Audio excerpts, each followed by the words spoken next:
Hey, architecture firm owners and emerging leaders.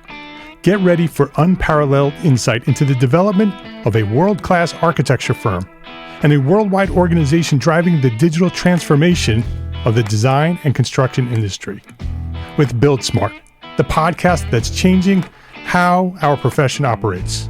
We share the incredible stories behind innovation in the building industry with my friend and co-host, Patrick McLeamy, FAIA, former CEO of the international architecture firm, HOK. You know, Yamasaki's office or firm lasted during his lifetime. And when he passed away, I think that was the end of the Yamasaki office. Helmut did not want that. He wanted a firm that would live out and grow beyond the founders. In Season 1, discover the untold stories behind HOK's meteoric rise, from 150 employees in St. Louis to a powerhouse with over 1,900 staff members and 27 offices worldwide. You know, they weren't as polite as the Kojima people. That was just boom. And anytime you have a creditor, whether it's Kojima or the bank, that wants their money, unless you can raise money someplace else, you are out of business. Bankrupt. And hold on tight for Season 2, where Patrick takes us on a new adventure as chairman of Building Smart International, shaping the future of digital transformation in the design, construction, and operation of built assets. Ian Howell, Ken Harold, and I, Ken was my technical representative from HOK. The three of us took a tour of Europe of 5 cities in 5 days. Very busy time. Simply follow the link in the show notes to subscribe to Build Smart now and uncover lessons that will transform you and your architecture firm.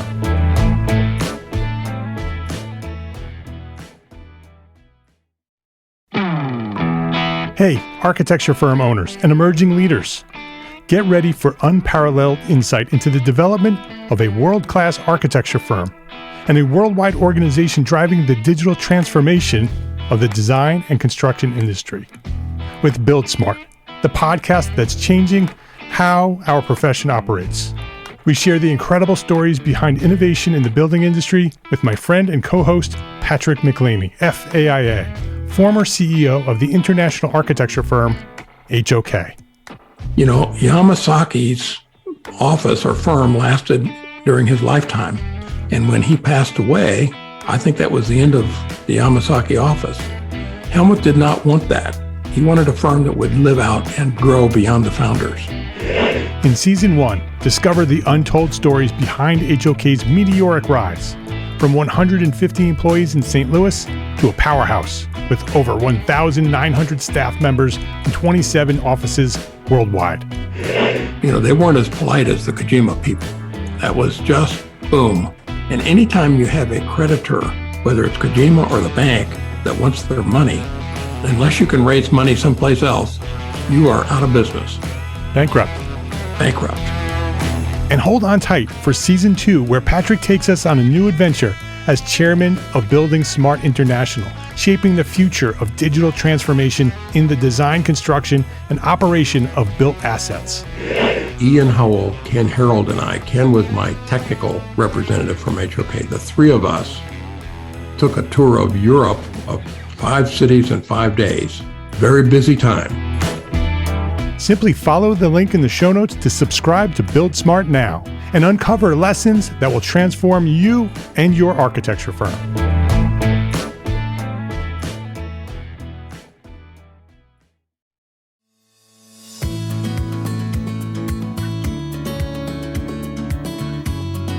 My name is Mark R. LePage, and you are listening to EntreArchitect podcast, where each week I speak with inspiring, passionate people who share their knowledge and expertise, all to help you build a better business as a small firm entrepreneur architect. Over the past decade, George Proud has immersed himself in the intersection of architecture, design, and technology, from visualization and VR to today's groundbreaking advancements in generative AI. His career spans world-class universities, top design studios, and globally recognized projects. Now, as co-founder of Gendo, he's leading the charge in developing professional-grade AI tools that empower architects and designers to create with greater precision and reliability. George Proud, welcome to EntreArchitect podcast. Yeah, thank you for having me. It's a pleasure to be here. It's great to have you here all the way from London. Thanks for flying over. My pleasure. Rainy London, so any excuse. Yeah, it's great to have you here. Let's start with your origin story. When did you discover your passion for what you do, and who or what inspired you to get started? Yeah, so I guess in terms of the architecture of it all, I sort of, like a lot of people, thought that it would be a great blend between my interests of arts and sciences as a student. So started on that path at university, but quickly sort of focused in on technology and its use in the design process. So I got my hands on one of the earliest Oculus VR headsets in like 2011, 2012. And that sort of was then the backbone of my sort of subsequent 5 years of academic architecture study. So the metaverse before it was the metaverse, really, but as a means of design communication, but also how that technology changes the design process and ultimately the architecture that gets delivered as an outcome of that process. So love of tech has been for a little while. The path of training for an architect is very well trodden and linear, and everyone does the same thing. And the world of startups is very much the opposite of that sort of chaos and all things at all times. But the startup stuff was inspired by a good friend who founded Semantic, an AI company but for generating voices, which was acquired by Spotify. Sina Qureshi, she studied with me a different course, but was an inspiration for getting into the world of startups because it was alien to me and sounded exciting and fascinating. So that drove me to join the same incubator program that she had done, Entrepreneur First, here in London, which is, I think, best described as a combination between, I guess, for America, Shark Tank and Love Island. They sort of leave you in a room for a few weeks and see what you come up with and who you partner with. And that's where I met my co-founder, Will, and then sort of the genesis of what we're working on. So, yes, I guess that's the origin story in short. When you entered the incubator, did you already have an idea for what you wanted to do, or did you just sort of like the idea of a startup and applied? Yeah, so a few ideas. Before that, I had set up a company doing visualization, sort of standard images and animations, but also custom augmented and virtual reality applications, again, both for representation and design communication, but also for sort of internal review of design studios. So I was already sort of doing some stuff with tech, and a sort of constant theme was that a lot of this software was being used inside of architecture and construction, but wasn't built for it. So we sort of co-opted these other things and sort of made them work, which was always a little annoying, really. So the incubator was a great place to sort of test where we could think of more targeted and specialized, things that would be built for the purpose of architecture and design, rather than just sort of a happenstance. So had a lot of ideas at the start that, my co-founder Will and I sort of talked through for a number before sort of landing on where we are. And the view for what we're working on too is that it will get further than just the sort of immediate problem of image production that we're dealing with into other aspects. So we certainly haven't lost that sort of wider view of the problems that are within architecture and design. So Gendo was born in the incubator? Yes, it was. We were then out in the wild. The incubator chose not to sort of carry on with us, which was a shame at the time. But Will and I were quite convinced that we had something. So we bootstrapped for 6 months, built a very basic alpha tool version of what we've got now, very specific, just to sort of test our use case before we then sort of went into the venture capital route. But born in the incubator, but fired out in the real world. So Will, your co-founder, he's tech focused? Is that his background? Yeah. He's trained in computer science, an absolute powerhouse of developer, worked across a number of industries, but always building products, and often that sort of early stage product too. He always says he wanted to be an architect. I always tell him bullet dodged, but he has a high personal interest, and was also doing a lot of generative art before it meant what it does now. So coding to make art procedurally rather than sort of generative AI as we see in the world today. So when you started with the idea for Gendo, was it the same of what you're doing today, or was it something else and sort of evolved to become what you are today? And also, share a little bit about what Gendo is so our listeners can understand what you actually do. Yes, yeah, of course. So Gendo is a browser-based tool which can help architects render their project with accuracy and control.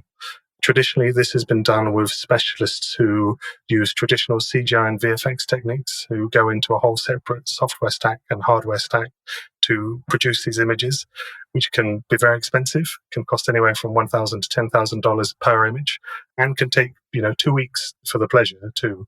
So it is stunting for the design process. So what Gendo does is take these designs, 2D images, soon to be 3D models, and use them to constrain a random generative AI process into something that actually reflects their design back at them, and in a way that they can then iterate and edit the image as you would, as you're designing a project. So to get that final result much faster and to, leave more time for design rather than pointlessly technical tasks. Yeah, it's a very interesting tool. Gendo.ai, if anybody wants to go check it out, Gendo.ai. I think all of us now have played around with DALL-E and Midjourney and have typed in the prompt and say, hey, design me a modern house with a sunset in the background with glass windows. And you get a really cool rendering back, but it's not what you actually had in your head. And there's no way to modify that image that was generated to be what you want, right? If you ask Midjourney to edit it, it will edit it. It'll give you what you want, but it'll be a completely different image than it was the first time. And from what I understand, what you just described, Gendo takes your drawing as an architect, right? 2D drawings, and you said soon it'll be 3D. So 2D sketches, 2D drafted drawings, upload them to Gendo, describe just like Midjourney or DALL-E, a prompt, say, here's what I want in terms of materials and colors, the style, and it will take your drawings and it will take generative AI and bring them together and come back with something that you actually hoped and intended, right? That's sort of what I've seen it do. So it's taking your drawings and turning them into what you hoped Midjourney could do for you when you first played with it. Gendo is actually doing that. Is that sort of a good description? Yeah, bang on, really. I mean, text to anything is not a design grade solution. You're never going to be able to write such a perfect prompt that it is what you have in your head reflected back at you. So it is precisely that, about taking your design and filling in the gaps in terms of materiality, lighting, all these jobs that a renderer would do, but always keeping the design consistent and under your control, because you're the expert, you're the architect, you should be making those decisions, and AI should be supporting you in that. It shouldn't be doing your work for you.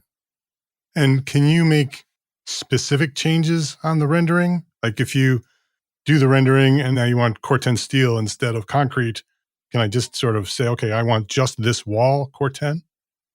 Yeah, you can. So we've got Smart Select is a cheap way of saying it. There's another AI in there that segments the image for you, so you can very quickly select elements and objects inside of it, and then you can redescribe, as you say, just that part of the image, so that you're not getting a whole new image back. You're just getting a controlled and iterated version of what you're working on. So it's great for optioneering. If you want to see 3 different flavors of your space with different subtle changes, like that's perfectly possible. And we'll be adding some more careful and controlled masking tools, typical lasso and paint, etc. Because while the Smart Select is smart, it's sometimes not quite right. So again, more power to the expert, the user needed. So it's taking some of the Photoshop tools and bringing them into AI tool. Yeah, some of the classic stuff. Yeah, very interesting. All the things architects want to happen with AI. Yeah, exactly. And we've already got it so that you can provide material references too. Again, going back to this point, you'll never be able to write the prompt perfectly. Like if you have a particular material in mind, that you might, a supplier you might actually use, you could provide an image reference of what that looks like to then again constrain the generations further to be more representative of that particular thing.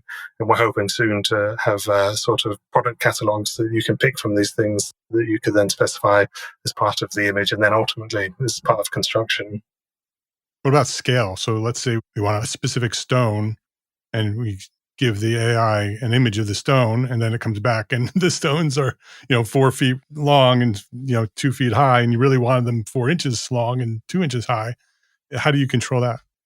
Yeah, it's interesting. It's difficult is the answer, and something that we're continuously working on. What's interesting is that there are sometimes sort of immersive properties in the images. So say, for example, you describe that you want concrete panel, like a Zaha Hadid building, for example. It would sort of intuitively put in sort of seams between the panels because it understands that that's part of it. And they sort of look quite sensible too, the way they're placed and the spacing, etc. And that sort of comes out of the fact that the data set is so huge that it reflects that sort of reality back a little without even specifying. But as you say, when it gets to like, brick placement or paving or the terrazzo floor or whatever, there is a relative scale in there. And it does an all right job of placing there, but we're working on how to adjust that as a second step. Again, that iteration where you might have something that's ballpark 70% of the way there, but you need to then, rotate the texture around 90 degrees, for example. All of that stuff, again, is really difficult to do in text to describe, rotate that surface relative to the camera. It doesn't quite make sense. So we're making functions to sort of have that level of control and detail, which is, again, why we need a sort of architecture-specific AI, to worry about those problems, because that's niche. Most people aren't going to worry about their level of detail, whereas a designer, that's essential.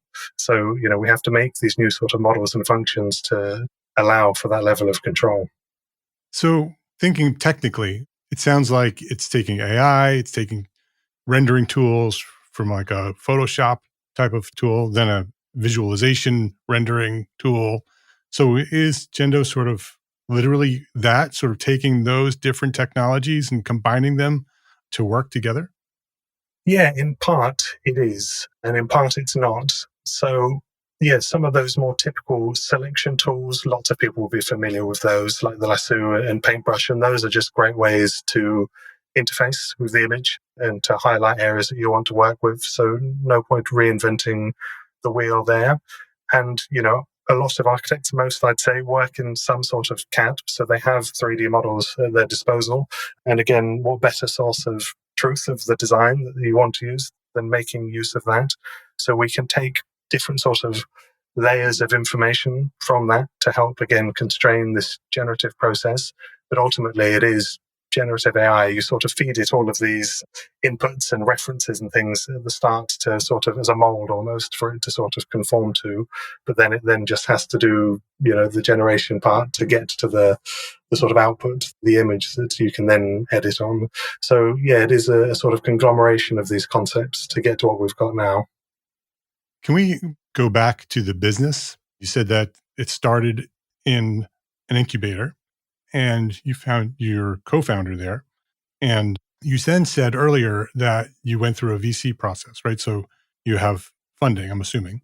Can you share that story a little bit about coming out of the incubator, not proceeding with the incubator through the investment? Because typically incubators, they'll invite you in, they'll invite a bunch of people in, and it's sort of a competitive situation where you are developing a company and then you're up against other companies and the incubator is going to, sometimes they fund all of them, sometimes they fund some of them, and it depends on the incubator and how they work. So in your case, they did not fund you, but you did come out with a company, with a strategy and a concept, and you said you developed a rough idea of the model. So maybe you could talk about that a little bit. And how important was that through the venture capital process in order to get funded to get to the next level? Yeah, totally. So yeah, you're right. The incubator we were on was sort of a 2-stage. It was an internal sort of, do they want to sort of continue to support us and carry on before a second stage of external investment and presentation. So it was the first point where they decided not to follow on with us, which was a downer at the time, for sure. Yeah, and the sort of alpha tool that we built was quite particular. At that time, we were thinking more about a sort of toolbox of functions, the culmination of which would take you to a completed image. So the sort of function that we made first was to generate people to occupy scenes in architecture. So there are databases online where you can download assets of people already cut out that you can drag and drop into your scenes to populate them to show where in the world it is, how a building's being used, time of day, all of that sort of stuff. So we wanted to sort of make a generative solution to that so that you could put your requirements in for the kind of person you want, age, ethnicity, gender, what they're wearing, the pose of their body as it relates to the camera, and then generate a person that conforms to those so that you could then drag and drop that into your scene. So it was very specific, one particular step in the process, but one that everyone complained about to us when we were. Was that intentional to be that focused and that specific? Yeah, it was, because it really constrained the problem, because there's the sort of product, the function that users see. But for us, there was everything else, like the kinds of models, where it was being hosted, the infrastructure that moved the data, like what we did with the inputs that users had, etc. So it was sort of a very tight problem that we could then sort of do a full spectrum product around and sort of prove the point, because we wanted to show that there was appetite from users, from architects, to be able to have this kind of solution. The generative AI could be the sort of fundamental engine to deliver that for them. And I guess that we had the technical chops to put all of that together in a way that was functionally useful. So the alpha, we had loads of amazing architects in London using them, and they generated over 20,000 assets in the course of a month or so. And they used a lot of them in their final images. So the quality was clearly there too. So, we were quite convinced at the end of the alpha that there was something in it. But we broadened our view a little. So when we went to the VC route, we obviously had to talk big picture, like what the ultimate outcome could be if they were to fund us for our pre-seed round. So we changed our strategy a little to be more about going straight to the image, going straight to the whole sort of building, rather than building individual tools, because that was the problem. The problem was arriving at an image an architect could present to a client. And the current setup is lots of little steps, but we could skip that. We could make the existing process redundant. So we went more ambitious with what we wanted to build. And that helped then with the venture capital conversations. Right, because that's what they're looking for, right? They're looking for the big $1 billion idea. Yes, exactly. And the original tool was very helpful and useful, but likely not a $1 billion company. Exactly. It was too niche and too specific, but it proved our point, and it was enough that we could then run with and have a convincing case for what we would do next. Let's take a quick break to say thank you to our sponsors for their support of this episode. Architects, listen up. Is something interfering with your happiness or preventing you from achieving your goals? Regardless if you have a clinical mental health issue like depression or anxiety, or if you're just a human who lives in this world and is going through a hard time, therapy can give you the tools to approach your life in a very different way. I know this community of small firm architects very well, and I see many of you struggling. That's why I reached out to this episode's sponsor, BetterHelp. BetterHelp is a platform that makes finding a therapist easier because it's online, it's remote. And by filling out just a few questions, BetterHelp can match you with a professional therapist in as little as a few days. It's easy to sign up and get matched with a therapist. There's a link in the show notes. It's betterhelp.com/architect. Just use that link, betterhelp.com/architect. Clicking that link helps support this podcast, but it also gets you 10% off your first month of BetterHelp. So you can connect with a therapist and see if it helps you. If you need someone to talk to, consider online therapy with BetterHelp. Click the link in the show notes or visit betterhelp.com/architect. That's betterhelp.com/architect.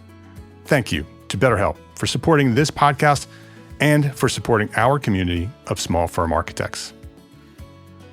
ARCAT's Spec Wizard is the tool that will help you save time writing specifications. Going through the manufacturer's specification line by line to find the right product leads to frustration and errors. And that's where Spec Wizard comes in. It's a free, patented tool that allows you to select products and options error-free and generate a 3-part specification in minutes. Go to arcat.com, that's ARCAT.com, and try Spec Wizard today. Please visit our sponsors today and thank them. Thank them for supporting you, the EntreArchitect community.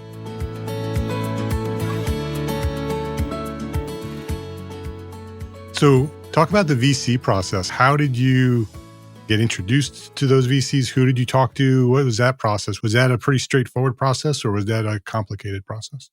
Yeah, it was complicated and intense. It is competitive too, between VCs and for us and for every other company looking for money, obviously, many of them. There was a lot of cold outreach, obviously, to just try and introduce ourselves and get talking to the right people. And those are just emails? Yeah, emails and contacts. I mean, having been on the incubator, we had a bit of a network there and we knew others fundraising too. So there was some support there. But in truth, we have some amazing angel investors. So once we had one of two of them on board and they were really keen on the project, they themselves had networks that they could then plug us into. So it sort of started to snowball once we got the first couple of people involved. And then it was a lot of calls and presentations and interrogations as well. Obviously, they wanted to get to know us. I mean, the biggest failure of a startup are the founders. They're the reason that a lot of them fall over. So they wanted to understand Will and I quite personally and our relationship to each other and how we thought about the future independently to make sure that we were all on the same page. So it was rigorous and long, but certainly worth it.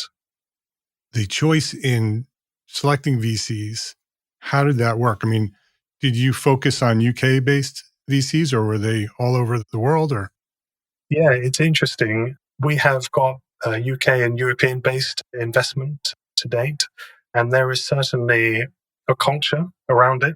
The way that you would talk to American VCs and UK and European respectively, I would change the way we talk to them and the way we talk about it. They have focus on different parts and expect different levels of detail and not rigor, but depth of sort of information. Your startup, you don't necessarily have all of the answers out front and you won't have necessarily loads of numbers to back you up yet either. So a lot of it is narrative and storytelling and why you're the right ones to be going after that problem. And that was broadly consistent, but there certainly is a variation in terms of presentation and sort of scale of ambition too. what about your co-founder? You meet him in the incubator, decide that you want to start this company, essentially get married. How confident were you that you and Will were compatible? And did you do anything to confirm that that relationship would last a long time? Yeah, certainly. I mean, knowing that it was, a major risk point, we did put some time into it. I mean, we've spent a lot of hours together now, so we know each other well. But one of the earliest things we did was a questionnaire, which was called 50 Questions for Your Co-Founder. And it was almost a sort of speed dating thing. It was just lots of different categories of questions. But the purpose was to sort of skip ahead a little to sort of future problems, because it's easy to, in the moment, agree on what you're doing and how to go about doing it. But there are things that will turn up sort of 1 year, 5 years, 10 years down the line that you may just have fundamentally different views on. And you wouldn't know that until you got there either. So it's sort of this point of fracture. So these questions were designed to sort of bait you into those problems early doors and make sure that you were aligned on some of these more fundamental issues. And that was really helpful, actually. I think we basically said the same thing for the majority of the questions. And it's something that we continue to work at. You said it's a marriage. I mean, it certainly is a relationship and one that you have to nurture, and foster too. It can't just be a hardcore work all of the time. So we do try to detach sometimes and just keep up on a human level, So it's an ongoing project. How big is the team today? Yeah, well, we recently closed a second round of funding towards the end of last year, which is allowing us to expand the team a lot. At our sort of height with the pre-seed funding, there was 4 of us. With the new seed funding, we're hoping for 11 or 12, and we're now, I think, 6 at the beginning of February. And what roles would those new people take on? Are they mostly tech? Yeah, the majority technical. With our sort of alpha and beta, we have quite a clear product roadmap. So we know what we need to build and the order in which we think we need to do it. So we just need bandwidth, capacity to start delivering on those things. The other side is the slightly more commercial. Architecture is interesting. Obviously, VCs like a good enterprise contract. That's a nice, easy way for them to try and work out whether it's a big enough problem for them. But in the UK, at least, the average size of an architecture firm is 7 people. Like, you're not going to get a VC scale enterprise contract out of an organization like that, obviously. So what we've done is go for a sort of self-serve subscription model so that we can get lots of people on the platform, get them using it and trying it out without having to break the bank doing it. So it's more about getting, lots of smaller firms on.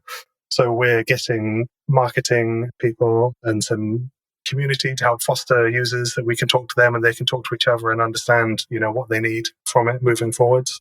But then also sort of some AI specialists, because as we said, there's lots of quite architecture specific things that need to happen. And while the general models are good, they are, as we've said, not quite fit for purpose. So we know we have to build a whole new sort of breed of architecture specific AI models, which we've already started to do and have got some promising results, TBC. But we are doing our own research and developing those models to serve our users, to serve the architecture use case. So sort of between that sort of technical product, AI research, and sort of commercial team is the sort of bare minimum that we're dealing with at the moment. You're talking to thousands of architects right now, mostly small firms, lots of business owners. I'm sure lots of them like what we're talking about. How does the pricing work for Gendo? Yeah, so at the moment we're in sort of early access because we know this is sort of the least we can do to be functionally useful. We're seeing lots of users get great images out of it and, coming back to use it weekly, which is exciting, but we know we have more to build. So we've priced it quite cheaply. I mean, our intention was to release it for free at first, but GPU costs being what they are, that wasn't really possible. So it's quite usage based at the moment, but I think we may be simplifying our pricing at the moment. But currently there's free, you can sign up and use it and just have a go. Then we have sort of individual and professional, the main distinction being the amount of credits that you have to use on the platform. And then we have teams for people who want to share a credit pool between users. So we see smaller studios often on that tier. And it just depends how much you use it. You can buy additional credits on top of that basic subscription if you're finding it particularly useful. But that's the setup at the moment. So you can go right now, Gendo, Gendo.ai, and try it for free. Please do. Very cool. Yeah. I always ask when I talk to people who are involved in tech, in architecture, the question about the future. What do you imagine the future of a typical small firm architecture studio will look like in 5 years from now? 5 years used to be a very short time. Now, 5 years is a really long time, right? Because things change so rapidly. 5 years is a very long time, which means there's going to be lots of development. AI is going to be ubiquitous in everything we do, never mind our architecture studios. What do you imagine an architecture studio will look like in 5 years? I think that it's going to level the playing field as it comes to sort of smaller studios and larger studios. I think the capacity for a smaller studio to go for a bigger project should increase hugely. It shouldn't be limited by the number of people, but more like the effectiveness of how they utilize some of these tools. So I think it should be much more competitive, which is exciting, I think, for small studios to get involved. And their capacity to deliver work should be, much higher and faster and higher quality too. I think a really interesting parallel to draw is with the AlphaGo, the AI that Google made nearly a decade ago, I guess, to play Go. The story is that they built this thing to play the game that taught itself how to do it in like 76 hours. It was better than almost every human player. And then they played against a world master of the game, and he was very confident going in. He was going to win all of these matches. He ended up losing 4-1 to the AI and was quite unhappy, understandably, in the immediate aftermath. But after cooling down, he said that it was a beautiful thing and it played in a way that he never thought about playing the game because it's quite old. There's a culture, a meta about how to do it in a way that people are taught to think about it, which the AI obviously didn't have and was doing quite novel things relatively. And that sentiment has been borne out. There's a study showing the quality of Go player sort of pre-AI, and there was no real change in terms of how well people played the game. And since then, since AI, the ability to play against AI opponent has come out, the quality of Go players has increased hugely. It's like the average player has got much better because they have been able to learn and spar against an AI. And I think that's the way I'd like to think about the future too, is that AI should empower architects in much the same way to do higher quality work faster. And it should be a very exciting time, if people keep up with the tech. Yeah, I agree. It's a very exciting time to be alive, to see the evolution of technology, especially me I'm 55, almost 55 years old. I'm the generation that, had no tech, right? I mean, there's very little technology as a child and introduction of computers. And as an architect, I'm also the generation that came in on drafting boards. It's a very early transition from drafting boards to CAD. To see that rapid transition in the last 20, 25 years has been fascinating to be alive and to see this happening. So it's very exciting. As we wrap up here, George, the final question that I ask all my guests. What's one thing that a small firm architect can do today to build a better business for tomorrow? I would say, perhaps arguably slightly self-interestedly, to continue to experiment and to test. This technology is new and raw and unrefined, and the use cases have yet to be found in truth, I think, for some of the deeper problems in architecture. And I think the only way that you can make best use of it is to test these things out and perhaps give them a bit of license for error, but always check their work. And I think that would stand you in good stead to outlast the sort of tech boom and, as we were saying, take best advantage of what's to come. His name is George Proud. The company is Gendo, Gendo, and you can learn more about Gendo at gendo.ai. George, thank you. Thank you for coming by here today and sharing your story at EntreArchitect Podcast. Thank you so much for having me. If you liked this episode of EntreArchitect Podcast, please share a link to this episode with a friend. Either just click the share button or highlight the URL and send the link to this episode with a friend, because that's how EntreArchitect has grown to serve thousands more architects just like you throughout the 10 plus years of EntreArchitect. That's how we've grown, architect to architect. So I would love for you to share this episode and all the episodes with one friend every week. We'd love that. And thank you to our sponsors for this episode. We don't have an episode if there's no sponsors. So thank you to our sponsors. Links to those sponsors, which you should go visit and click, and all the resources that we discussed today for this specific episode, they are all available at entrearchitect.com/podcast. Every episode that we've recorded is there, entrearchitect.com/podcast. Go click the links to the sponsors and say hello. EntreArchitect is a member of the Gable Media Podcast Network. You should go visit that at gablemedia.com. That is the next evolution of interactive media and resources for the AEC community. You can now earn continuing education credits for listening to select episodes of this podcast, EntreArchitect Podcast. Yes, AIA CEUs for listening to a podcast. It's there, and many other podcasts are there as well, and you can listen to all of them and get credit. Learn more about our program, Gable Members Program, at the gablemedia.com/members website. That's GABL media.com/members. And if you are a small firm architect, join us today at EntreArchitect Network. That is the worldwide organization for small firm entrepreneur architects. If you own your own architecture firm, you are an entrepreneur architect. You are an EntreArchitect.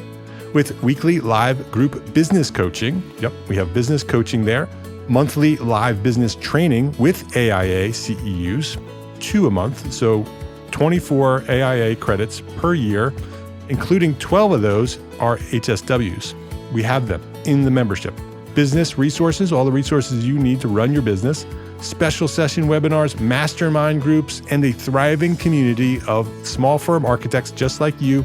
Hundreds of architects are there waiting for you to join. So we provide the support and encouragement you need to succeed as a small firm architect. I know that you haven't been trained as a business person when you launched your firm. That's what we do. Come learn how to run a business at EntreArchitect Network. And today you can go join right now for free for 30 days at this link, entrearchitect.com/30 days will give you free 30 days for membership. Go check it out at entrearchitect.com/30 days, and I will see you there. Thank you for listening to this episode of EntreArchitect Podcast. My name is Mark R. LePage, and I want you to remember 3 words: love, learn, share. Have a great day.